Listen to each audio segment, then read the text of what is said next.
Selamat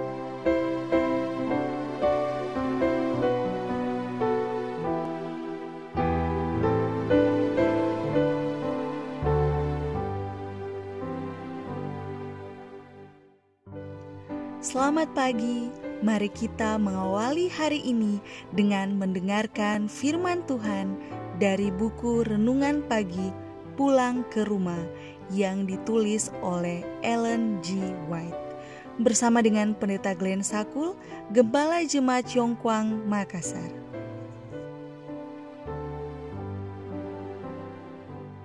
Shalom, selamat pagi. Mari kita berdoa untuk meminta hikmat dari Roh Kudus Tuhan. Ya Allah kami yang di sorga, ketika kami mendengarkan firman-Mu di pagi ini, kiranya Roh Kudus Tuhan memberikan kami hikmat dan kuasa. Di dalam nama Yesus kami berdoa. Amin. Renungan pagi 12 Desember 2020 dengan judul 144.000. Ayat inti, dan aku melihat sesungguhnya anak domba berdiri di bukit Sion dan bersama-sama dengan dia 144.000 orang, dan di dahi mereka tertulis namanya dan nama Bapanya. Wahyu 14 ayat 1.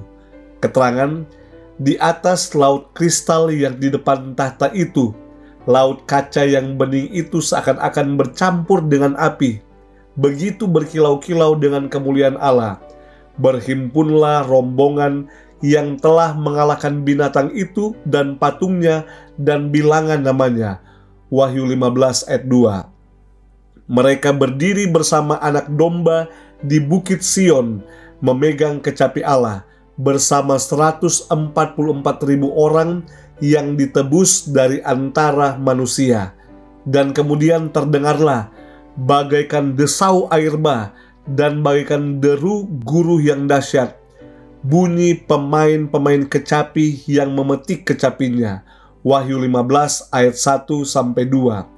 Dan mereka menyanyikan nyanyian yang baru di hadapan tahta itu, suatu nyanyian yang tak seorang pun dapat mempelajarinya selain dari yang 144.000 orang itu.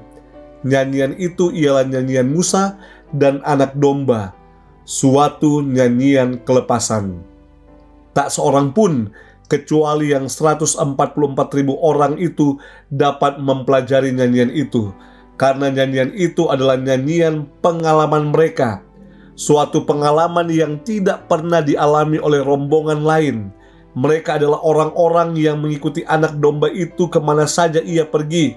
Mereka ini setelah diubahkan dari dunia ini, dari antara yang hidup, dianggap sebagai korban-korban sulung bagi Allah dan bagi anak domba itu. Wahyu 14 ayat 4. Mereka ini adalah orang-orang yang keluar dari kesusahan besar. Wahyu 7 ayat 14. Mereka telah melewati masa kesesakan seperti yang belum pernah terjadi sejak adanya suatu bangsa. Mereka telah menanggung penderitaan masa kesesakan Yakub. Mereka telah berdiri tanpa pengantara selama pelaksanaan terakhir penghakiman Allah. Tetapi mereka telah dilepaskan karena telah mencuci jubah mereka dan membuatnya putih di dalam darah anak domba. Di dalam mulut mereka tidak terdapat dusta. Mereka tidak bercela di hadapan Allah, karena mereka berdiri di hadapan tahta Allah dan melayani Dia siang dan malam di bait sucinya. Dan Ia yang duduk di atas tahta itu akan membentangkan kemahnya di atas mereka. Wahyu 7 ayat 14-15. Mereka telah melihat dunia ini dilanda kelaparan dan bala sampar. Matahari berkuasa menghanguskan manusia dengan panasnya yang hebat. Dan mereka sendiri telah menanggung penderitaan, kelaparan, dan dahaga.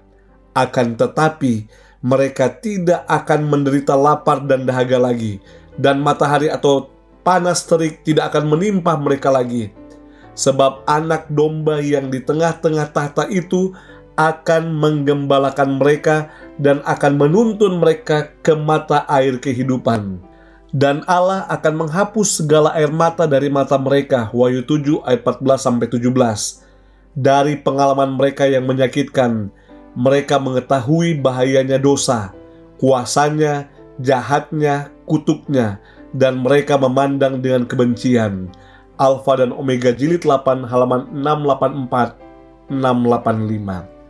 Saudaraku yang kekasih, suatu rombongan orang-orang yang telah melewati masa kesukaran. Mereka telah membasuh jubah mereka. 144.000 ini akan berdiri di hadapan Allah dan menjadi saksi pertolongan Tuhan ketika mereka melewati masa-masa kesukaran tersebut. Mari kita bergantung dan berharap pada Tuhan, karena pertolongan Tuhan itu pasti. Mari kita berdoa. Ya Allah kami yang di sorga, terimalah kami sebagaimana kami ada. Mampukan dan tolong kami Tuhan, agar kami tetap percaya bahwa pertolongan Tuhan itu pasti ketika kami menghadapi tantangan-tantangan dan pergumulan kehidupan. Di hari ini, kami menyerahkan hidup kami ke dalam tangan Tuhan. Ketika kami akan datang memuliakan Tuhan, memuji Tuhan, marilah Tuhan menerima kami sebagaimana kami ada. Marilah Tuhan menghadapkan wajah Tuhan ke tengah-tengah kehidupan kami, memberikan kami berkat-berkat dan pertolongan sepanjang hari ini. Di dalam nama Yesus kami telah berdoa. Amin.